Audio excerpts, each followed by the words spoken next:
there were two astronauts in a special mission, to Mars, and they finally arrive, they land, and they get out, and they are ready to start their first experiment. So they are going to strike a match and see what happens. If it stays, if the flame remains, that means that there's oxygen. If not, then it means there's no oxygen. So they're getting ready to strike a match, and there's a Martian that comes and says, "No, stop, don't do this." Like, why?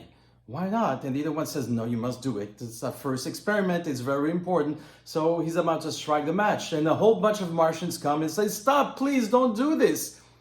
And they say, "Hey, this is a very important experiment for humanity. We need to find out, so we got to do what we got to do." So they strike the match, it goes up, and it dies, and they were waiting maybe an explosion or something, and nothing happens. So they asked the Martian, "Why didn't you want us to strike a match?" It says, "Because it's Shabbos today."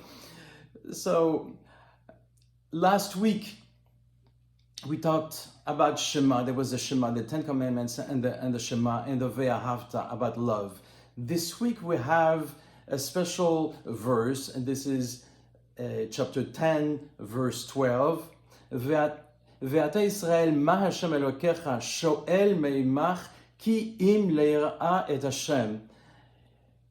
Now, O Israel, what does the Lord your God ask of you? Only to fear the Lord your God.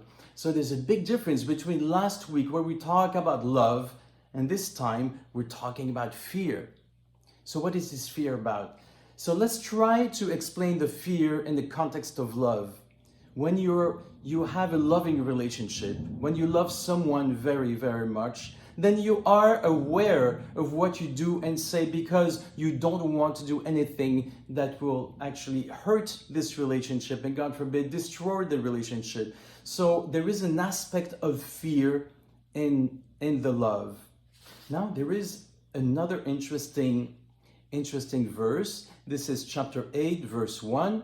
כל המצווה אשר אנוכי מצווך היום תשמרון לעשות למען תחיון. The entire commandment that I command you today, you shall observe to perform so that you may live. That is very interesting because you may live. First, when we talk about life in the spiritual sense, we're not necessarily talking about having a heartbeat. We're talking about living a life, an exalted life. Now, let's talk about the mitzvah. I like to translate mitzvah not as a commandment, but as an opportunity to connect. Please remember this, please.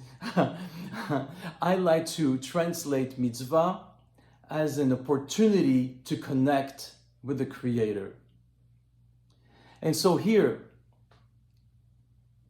the Torah is telling us when we join these two verses to connect, to be mindful of our relationship and perform a mitzvah at least with all our heart, with great love, in order to live a life.